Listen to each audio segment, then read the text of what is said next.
But Isawi was troubled by what he read. He wrote to Penguin and urged them to take action. I said, put a health warning on the book to say that this is a novel and has nothing to do with the historical events. That's all I asked for, because I thought this would have got us out of trouble. Isawi's prophetic warning went unheeded. A crisis meeting of Muslim groups decided to set up an action committee to press Penguin to withdraw and pulp the book and get the novel banned under Britain's blasphemy laws.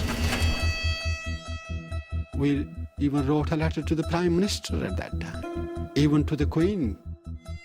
We thought that we was doing everything within our power to show our hurt to the people at large.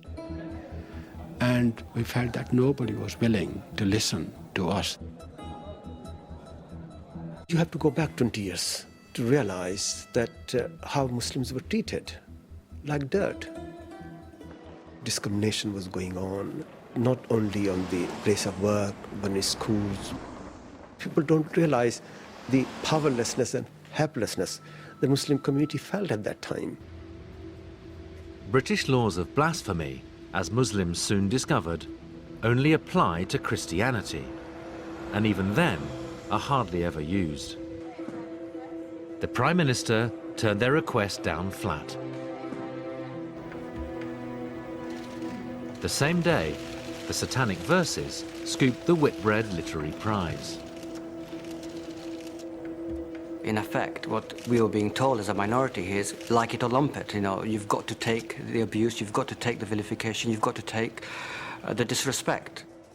It's not a nice message at the best of times, so we didn't take it very well. Muslims didn't take it very well. And Rushdie became, quite understandably, a hate figure amongst the Muslim community.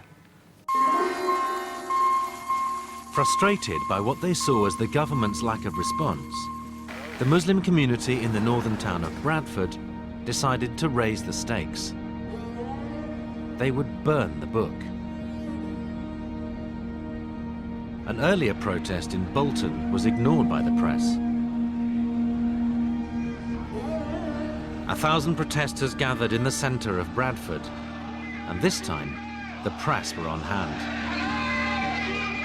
We're told to get a picture, and if you got it back in time, could get it in that day's paper, which is quite something for a Saturday.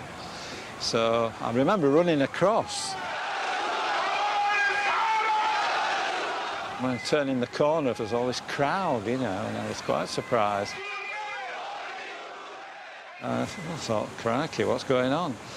Anyway, I saw this little group up here, and they had a book tied to some sort of a stick, and they're just, you know, not doing anything, quite honestly. The main protest organiser was Liaquat Hussain. It was a very windy day, and we tried to set fire on it, and the wind kept, undermining us.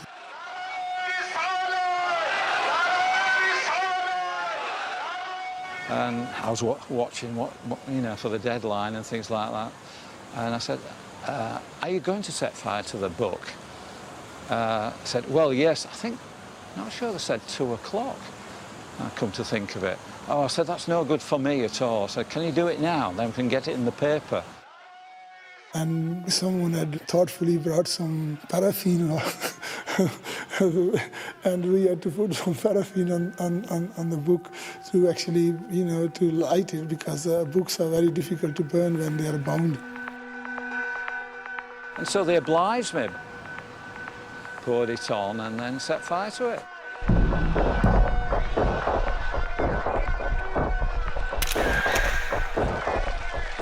Happy event for me to do that, and I got the picture and ran back.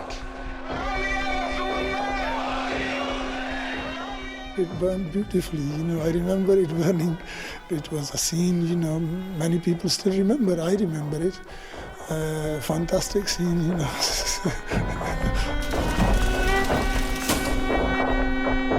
Britain finally woke up to a crisis that had been simmering for months. At that point, I thought, wow, this is the most serious multicultural episode that Britain has ever faced. I thought religion was dead and gone a long time ago. It personally took me by surprise that religion was rearing its ugly head at all. I personally was utterly horrified because my only notion of book burning was Nazis. We all knew, I think, Heine's comment about first you burn the book, then you burn the man. It was a horrific symbolic event. We was amazed to see that even the legitimate hurt which we was presenting, the media then took it totally opposite, as if that we have done something totally wrong. Why have we burnt the book? So instead of getting a support, we was condemned.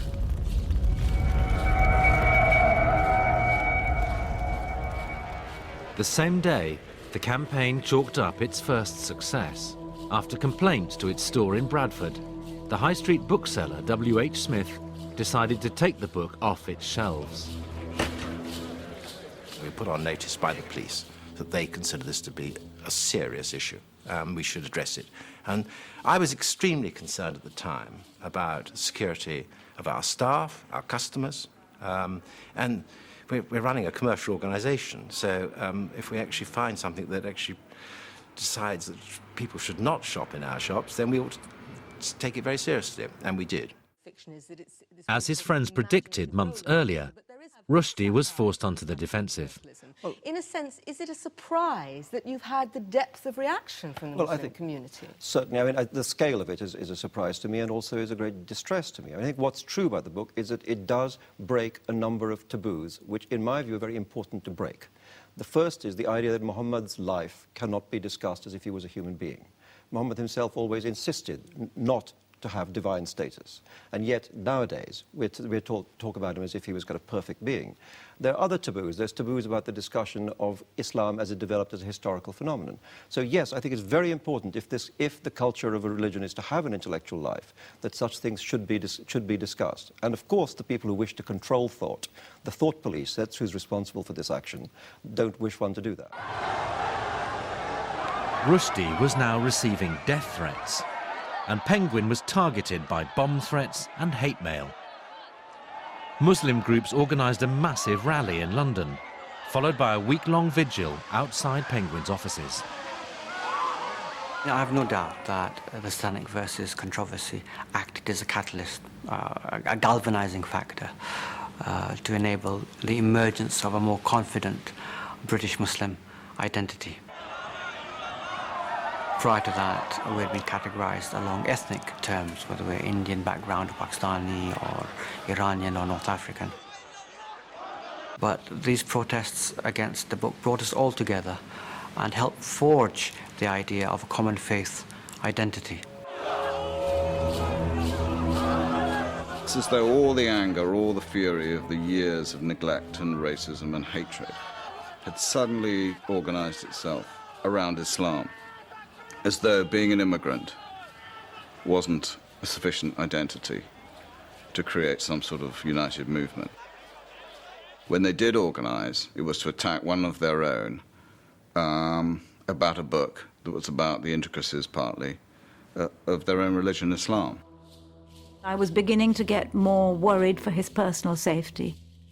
I was thinking, you're not safe with what's happening. It's coming a little close to home. It's now, are you safe walking the streets? And be sure you lock up at night. And it did begin to feel that he was an easy target. But Salman, if I can ask you first of all... Rushdie continued to press his case in media interviews. In one, he came face to face with one of his critics. Mr. Asawi is trying here to pose as the acceptable face of this campaign, but I think it's very important to say that this is a mask. The point about the burning of a book, and I thank you very much for buying it before burning it, that really isn't the point here. You say it didn't break any law. There are laws in a civilized society which are not written in statute books. I thought he was going to hit me. The point is that the burning of a book always means the same thing. That's why people are so angry about it. But this is something you would condemn anyway, isn't it? You would actually condemn... No, but the fact is that Mr. Rushdie keeps answering questions that has not been asked. On the way back from Birmingham, I noticed that he was sitting in the same carriage that I was sitting, and I went to him and I said, well, Rushdie, look, I would advise you to put a little health warning in the book to say, this is a novel. And he shouted at me, and he said, if you don't get out of here, I'll call the guards. And he felt threatened. And so I said, okay, well, if you change your mind, you know where to get me.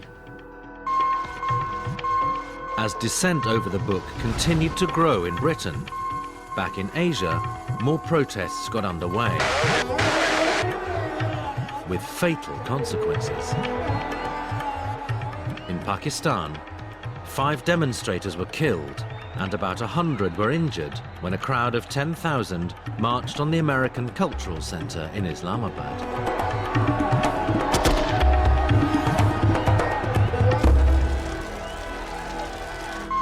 The deaths were brought to the attention of the supreme leader of Iran, Ayatollah Khomeini.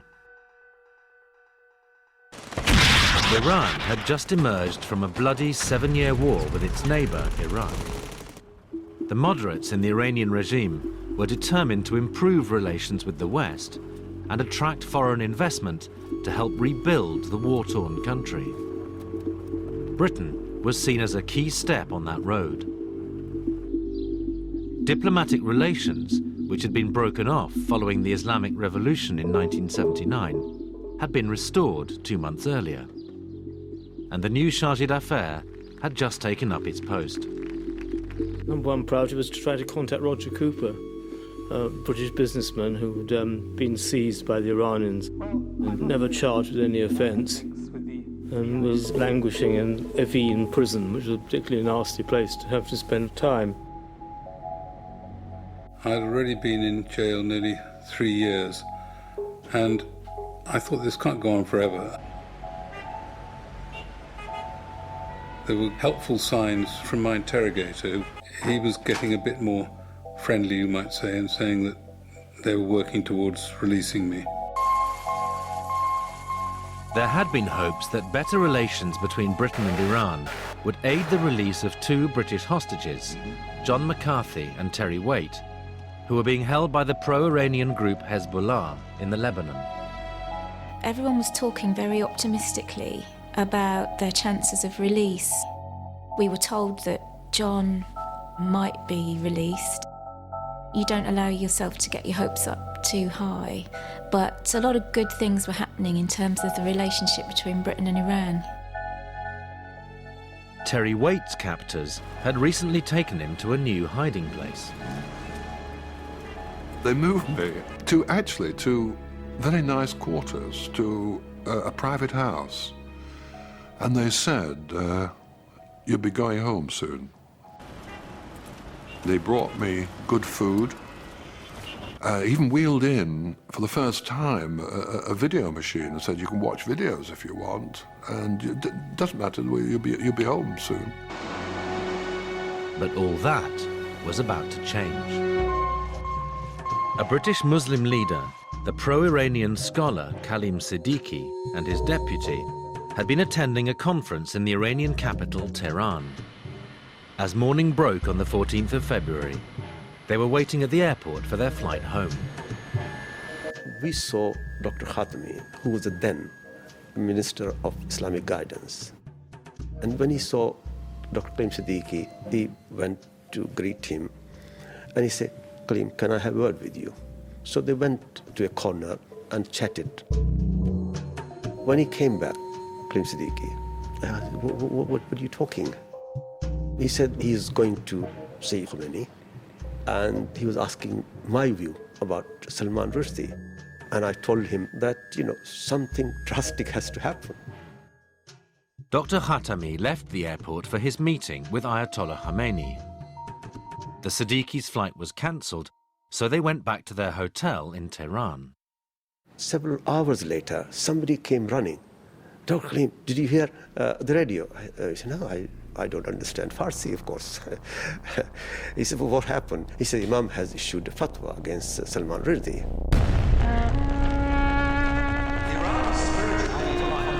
Sent his passed a death sentence. Salman Rushdie has been sentenced to death. Satanic verses is an insult to Islam, the Ayatollah said, and he, his publishers, and everybody knowingly involved in producing the book were now under sentence of death. Khomeini's death sentence came as a bolt out of the blue. Never before, in modern times, had a government publicly condemned to death a private citizen of another nation. Rushdie hit back on the lunchtime news. It would be his last TV appearance for some time. It shows that this is the latest stage in a campaign that began with smears and vilifications and distortions of the book, which has escalated through all sorts of levels of violence.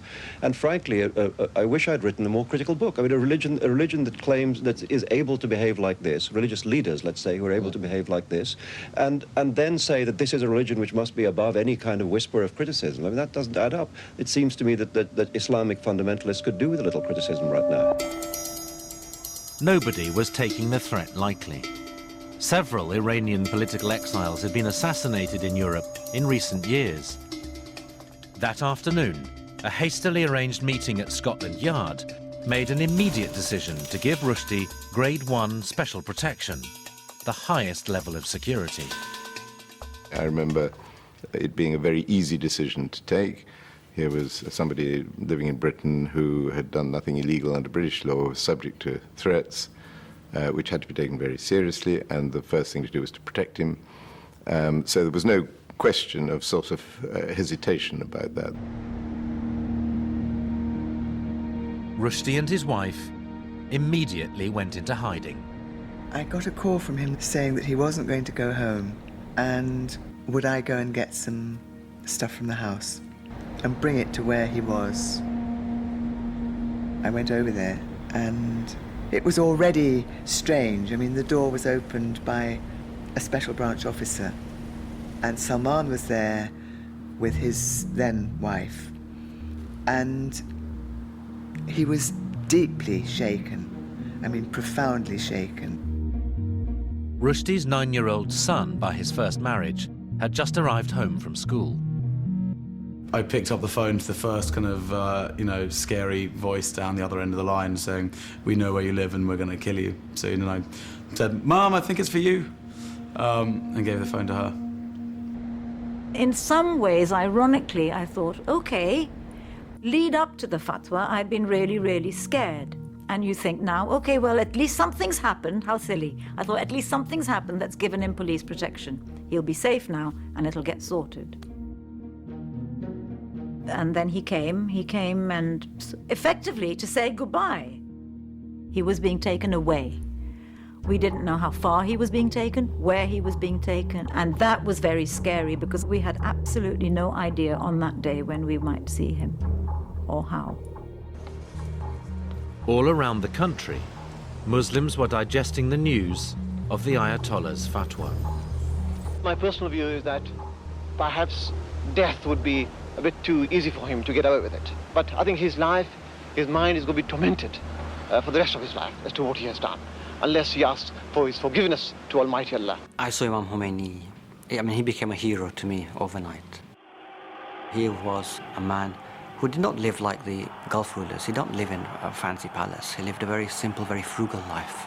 Yet he was the supreme leader of Iran, and here he was, standing up for the honor of the Prophet Muhammad.